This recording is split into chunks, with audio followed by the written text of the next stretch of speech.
Topic शुरू करने से पहले हम इस स्कॉलरशिप वर्ग क्लास के परीक्षा के स्वरूप को समझ लेते हैं। तो परीक्षा का स्वरूप कुछ इस तरह से होता है। शिष्यवृत्ति परीक्षा, स्कॉलरशिप की परीक्षा में 2 पेपर होते हैं, 2 प्रश्न पत्र होते हैं, जैसा कि स्क्रीन पर आप देख ही रहे हैं। प्रश्न पत्र पहला, पेपर 1, प्रथम भाषा, फर्स्ट लैंग्वेज, जो कि गणित के साथ जुड़ा होता है, अर्थात 2 भागों में प्रत्येक प्रश्न होता है। पहला पेपर भाषा और गणित विभाग मिलाकर होता है। दूसरा प्रश्न पत्र तृतीय भाषा, थर्ड लैंग्वेज और बुद्धिमत्ता, इंटेलिजेंस पर आधारित यह कुछ प्रश्न होते हैं इसमें।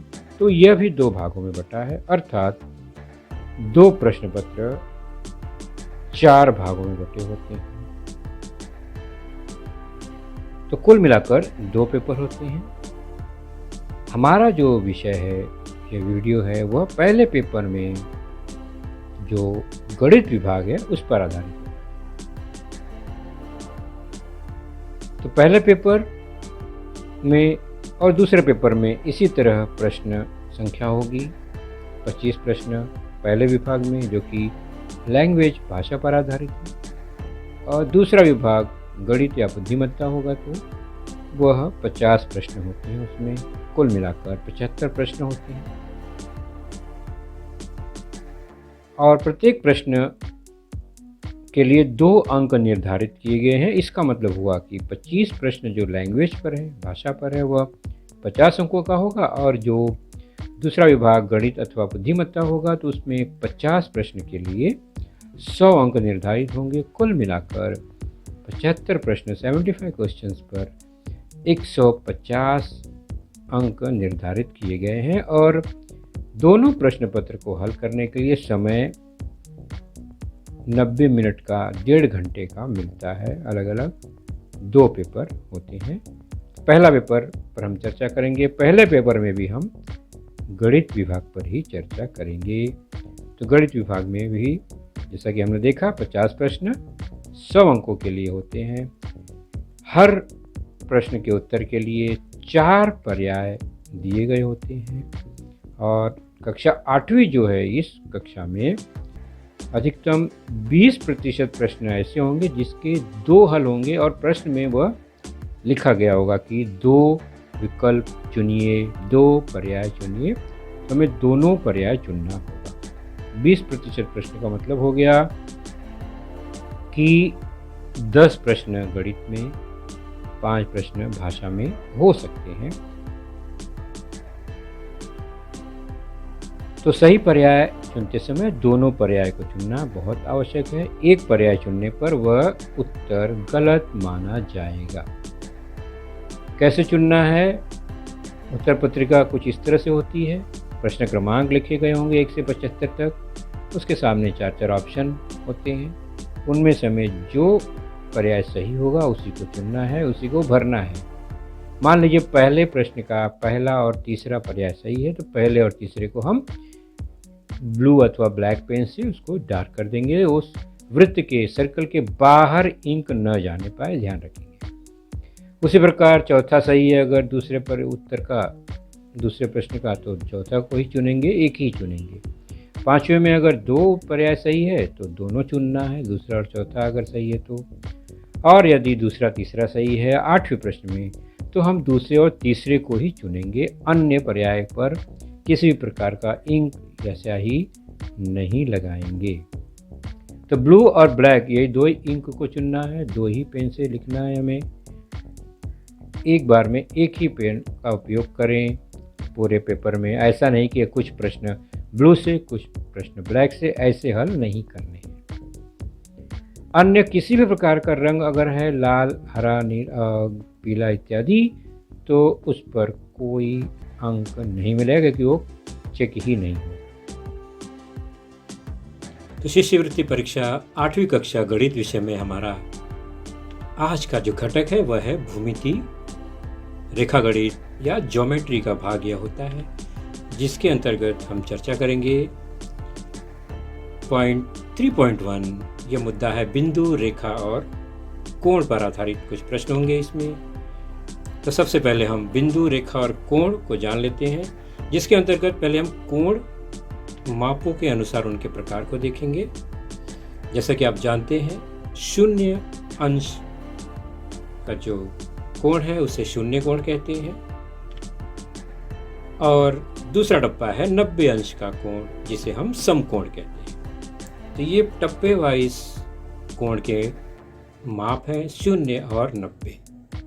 0 अंश शून्य कोण, 90 अंश का समकोण होता है। 0 और 90 के बीच असंख्य कोण होते हैं, जिन्हें हम न्यून कोण कहते हैं। तो 0 और 90 के बीच वाले जितने भी कोण हैं सभी को हम न्यून कोण कहते हैं। तीसरा टप्पा है 90 के बाद वाला 180 अंश का, जिसे हम सरल कोण या स्ट्रेट एंगल कहते हैं। यह 180 अंश का होता है और 90 और 180 के बीच में असंख्य कोण है, जिसे हम अधिक कोण कहते हैं। तो अधिक कोण का मतलब 90 अंश से अधिक और 180 से कम। तो 90 अंश और 180 अंश के बीच के सभी कोण अधिक कोण कहलाते हैं।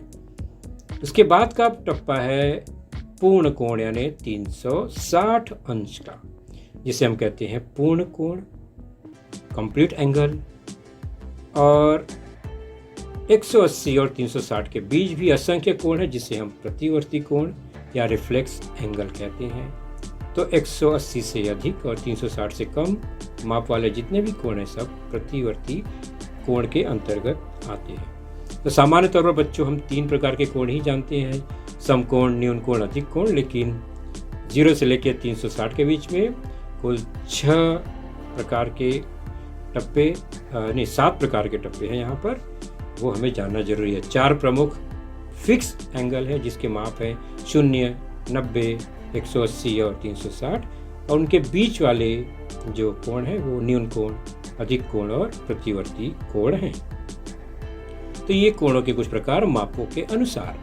अब हम चलते हैं कोणों की जोड़ियों को देखते हैं। तो जोड़ी में जो कोण होते हैं उन्हें हम कैसे पहचानते हैं? सबसे पहले है कोटि पूरक कोण। ये सब जोड़ी से ही होता है, एक कोण से इनका नाम नहीं है। कोटि पूरक का मतलब होता है कि 2 कोण होंगे जिनके मापों का योगफल 90 अंश होगा, तो वो एक दूसरे के कोटि पूरक कहलाएंगे।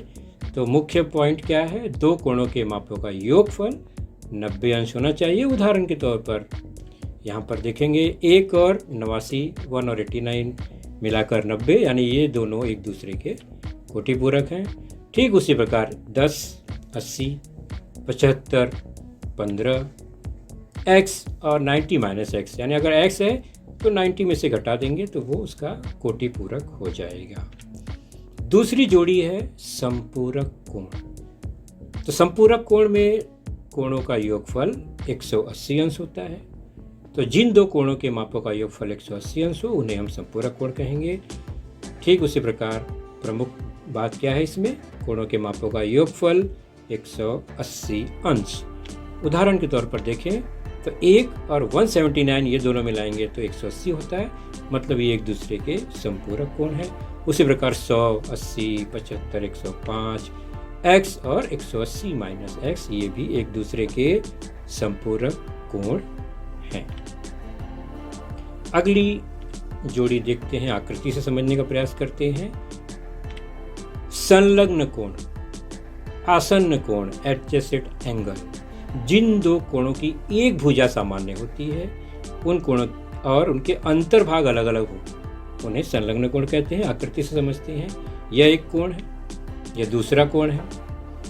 देखते हैं दोनों कोण के अंतर्भाग अलग अलग है, दोनों की भुजाएं अलग अलग हैं, शीर्ष बिंदु अलग अलग हैं।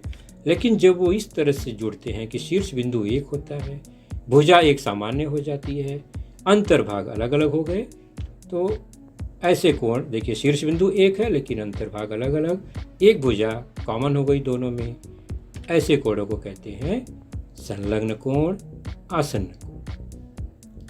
अगला है शीर्षाभिमुख कोणों की जोड़ी, अपोजिट एंगल। एक दूसरे के विपरीत होंगे। कैसे?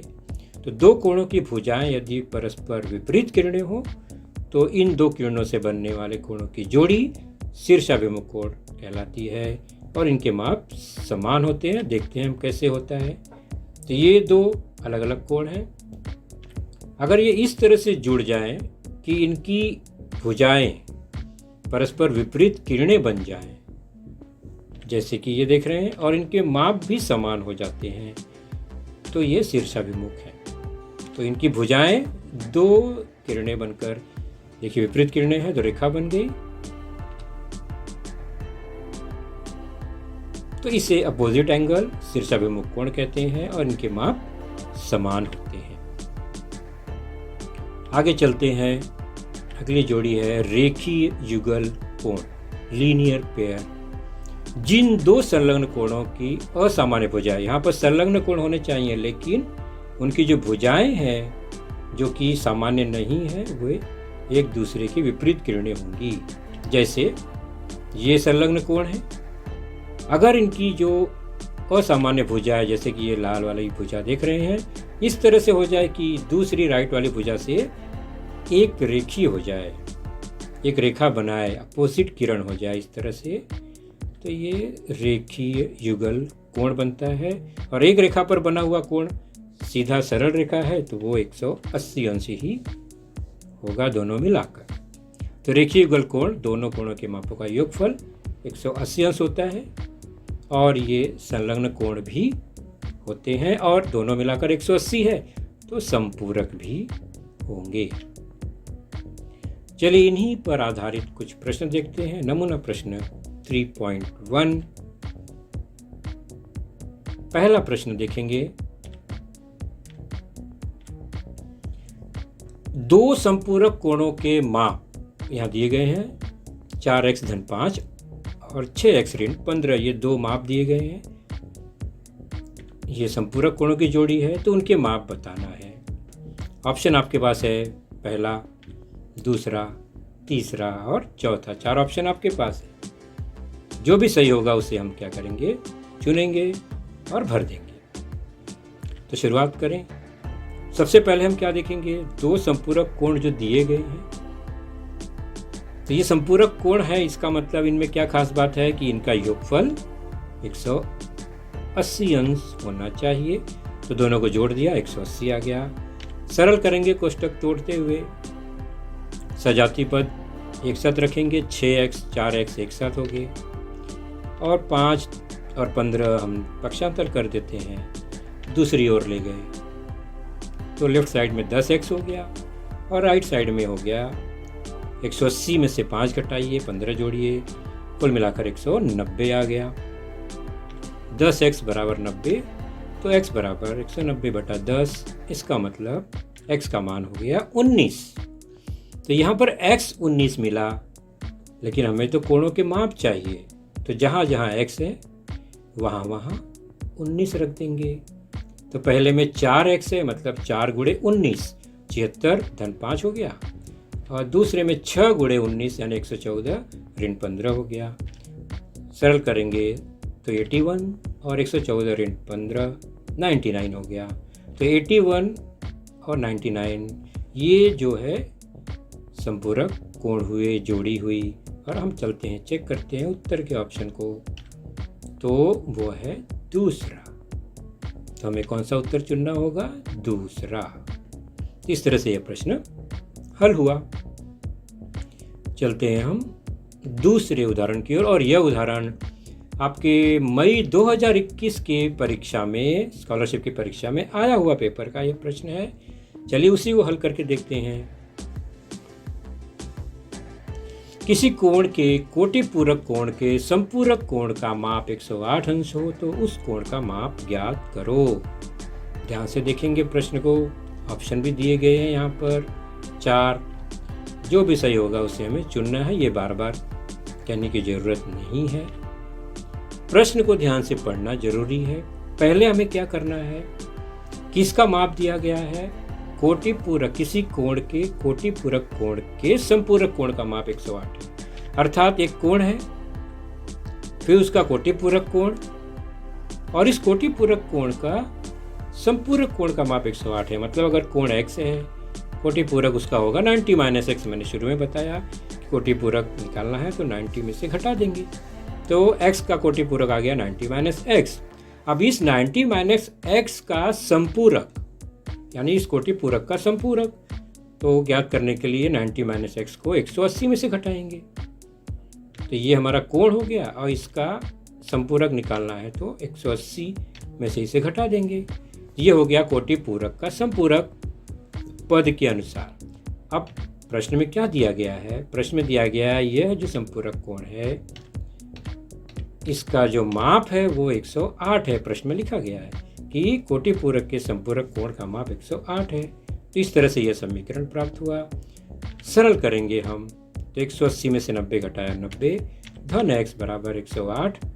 x रखेंगे 108 में से 90 घट गया पक्षांतर होके, तो x का मान आ गया 18, अर्थात वह कोण है 18 अंश का। और हमारे ऑप्शन में दूसरा दिखाई दे रहा है, इसलिए हम दूसरे को चुनेंगे और उसे भरेंगे। इस तरह से प्रश्न को सटीक तरीके से पढ़ना, समझना और फिर चुटकियों में हल करना। तो यह 2 प्रश्न हो गए।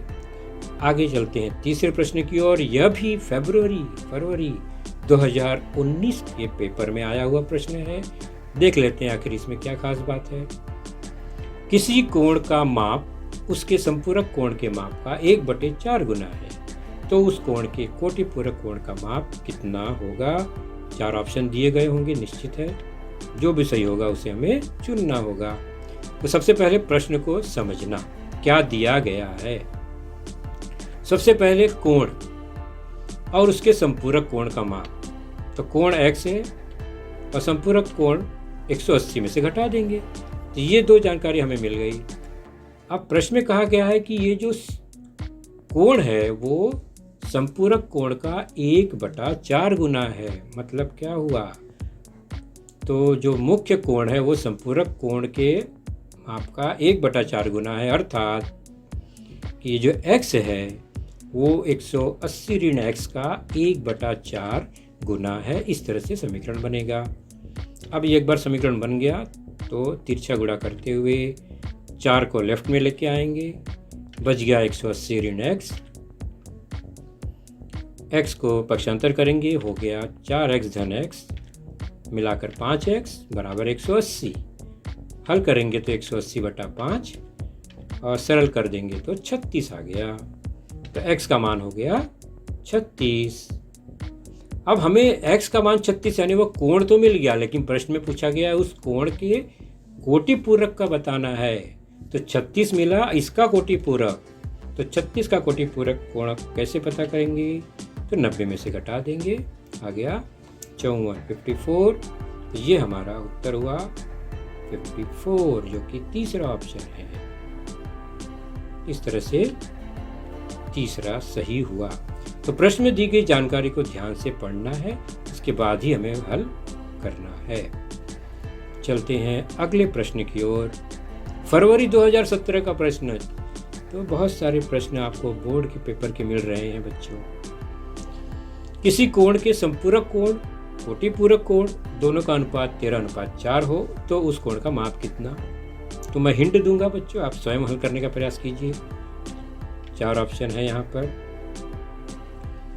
कौन से कोण का संपूरक और कोटि पूरक का अनुपात 13:4 है, ये पता लगाना है। जो भी सही होगा हम चुनेंगे। मैं थोड़ी विधि बताता हूँ, आगे आप लोग हल करेंगे। सबसे पहले कोण है, फिर उसका संपूरक कोण और उसका कोटि पूरक कोण। इस तरह से प्रश्न में दिया गया है, हमें उसे लाना होगा। तो कोण को x मान लेते हैं, तो संपूरक कोण क्या होगा? 180 माइनस एक्स। और कोटि पूरक क्या होगा इसी कोण का x का? तो होगा 90 माइनस एक्स। तीनों मिल गए हमें। अब प्रश्न में कहा गया है संपूरक और कोटि पूरक का अनुपात 13:4 है। 13:4, इसका मतलब ये जो संपूरक और कोटि पूरक है इनका जो अनुपात हुआ तो किसके बराबर हुआ? 13:4 के। तो बन गया एक समीकरण। तिरछा गुणा करिए और प्रश्न को हल कीजिए।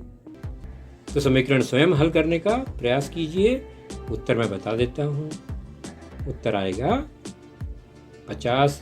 दूसरा ऑप्शन सही होगा, लेकिन आप सरल करेंगे, हल करेंगे और देखेंगे क्या 50 आता है या नहीं।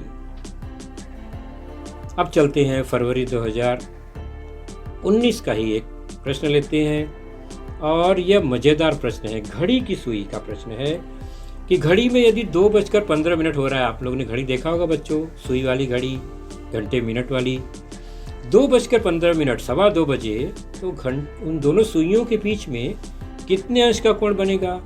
बहुत आसान लगता है कि एक सुई तो 2 पर होगी, एक सुई 3 पर होगी, तो एक अंक के बीच में 30 अंश का कोण बनता है, ऐसे हमारा अंदाजा होता है, लेकिन ऐसा नहीं है।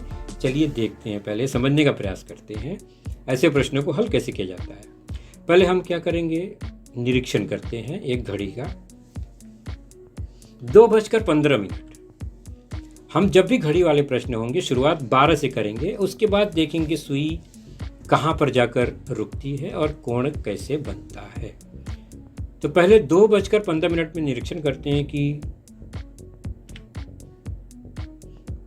कैसे सुई घूमती है। तो मिनट की सुई 1 घंटे में एक चक्कर लगाई 1 बजा, फिर 2 बजे एक चक्कर लगाई 2 बजा और फिर सवा 2 बजा, तो ये चक्कर हुआ।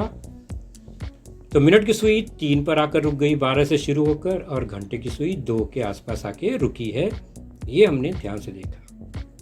फिर से देखिए, तो हर एक नंबर यानी 12 से 1, 1 से 2, 2 से 3 के बीच में 30 अंश का कोण होता है, क्योंकि पूरा जो है 360 होता है, 12 भाग में बट गया तो 30 अंश का हो गया।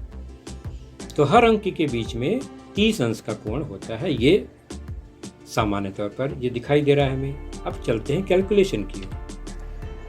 मिनट की सुई पर चर्चा करेंगे। तो 1 घंटे में वो पूरा एक चक्कर लगाती है, 360 अंश घूमती है, यानी 12 से शुरू होकर फिर 12 पे आती है, तब 1 घंटा हो जाता है। तो इसका मतलब आधे घंटे में वो 180 अंश घूमेगी और 15 मिनट में वो 90 अंश घूमेगी। हमने आधा आधा कर दिया, 60 मिनट में 360, उसके आधे में 180, उसके आधे में 90 अंश।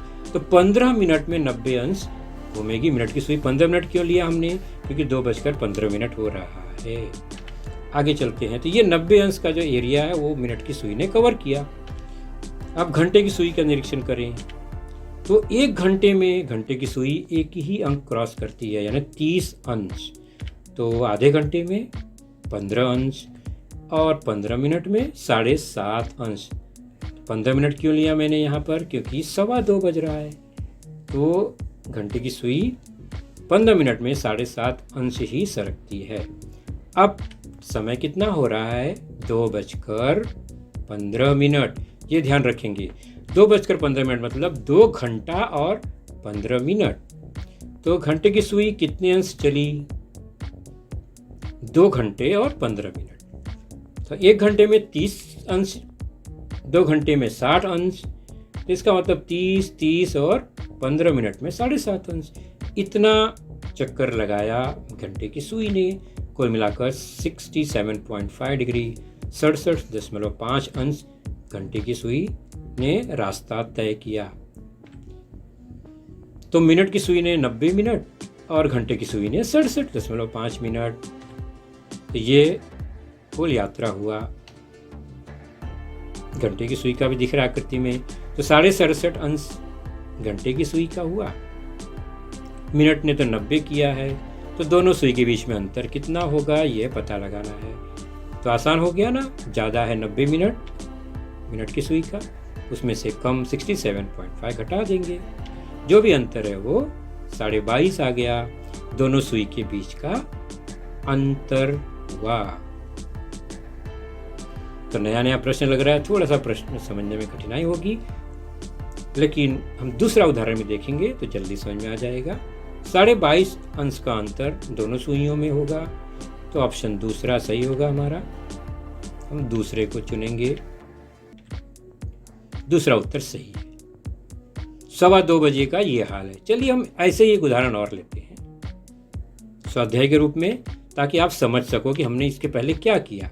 अब है घड़ी में 5:15 हो रहा है। ध्यान से देखो, अब समय बदल गया है 5:15। मिनट 15 ही है, मतलब मिनट की सुई 90 अंश ही सरकेगी, लेकिन घंटे की सुई 5 अंक आगे बढ़ेगी, यानी 30 30 30 5 बार सरकेगा। ये फर्क है दोनों में। ऑप्शन जो भी सही होगा हमें वो कैलकुलेट करना होगा। तो 5.25 का मतलब घंटे की सुई पहले 1 पर आई 30, फिर 2 पर 60, फिर 90, फिर 120, फिर 150 के आसपास आके रुकी। मिनट की सुई 3 पर रुकी, तो मिनट की सुई ने तो 90 अंश ही तय किया। तो मिनट की सुई का हमें कैलकुलेशन पता है, 1 घंटे में 360 है, 30 मिनट में 180, तो 15 मिनट में 90 अंश ही सरकती है। तो ये मिनट का हिसाब चित्र में। घंटे की सुई का क्या हाल है? 1 घंटे में 30 अंश, आधे घंटे में 15 और 15 मिनट में 7.5 अंश। जितना मिनट होता है उसका आधा अंश होता है। अब कुल मिलाकर घंटे की सुई ने 5 घंटा और 15 मिनट सफ़र तय किया है। 5:15 मतलब 5 घंटा और 15 मिनट। तो 1 घंटा मतलब 30 अंश होता है, तो 5 घंटा का मतलब 150। 5 घंटा 15 मिनट में 5 घंटा 150 हो गया और 15 मिनट का 7.5, तो 157.5 अंश का रास्ता तय किया घंटे की सुई ने, और मिनट ने 90 का ही तय किया था। तो अब हमें क्या ज्ञात करना है? दोनों सुई के बीच का अंतर। ये घंटे की सुई का अंतर है 157 अंश, 157.5 अंश, और 90 अंश मिनट की सुई ने तय किया। तो दोनों सुई के बीच का अंतर ज्ञात करना है, मतलब पूरे बड़े में से 90 को घटा देंगे। वही हमें ज्ञात करना है, दो सुई के बीच का अंतर। तो पूरा है 157, उसमें से 157.5 में से 90 घटा दिया, आ गया 67.5। तो ये दो सुइयों के बीच का अंतर हुआ। चौथा ऑप्शन यहाँ पर सही है। तो इस तरह से ये सुइयों वाला प्रश्न होता है। चौथा हमने चुन लिया। तो इस तरह से कोण वाले प्रश्न खत्म हुए बच्चों। आगे हमारा यही घटक चलता रहेगा भूमिति में, लेकिन उसका जो पॉइंट मुद्दा है वह होगा 3.2 समांतर रेखाएं एवं तिर्यक रेखा। और यदि आपने इस चैनल को सब्सक्राइब नहीं किया है तो सब्सक्राइब जरूर करें।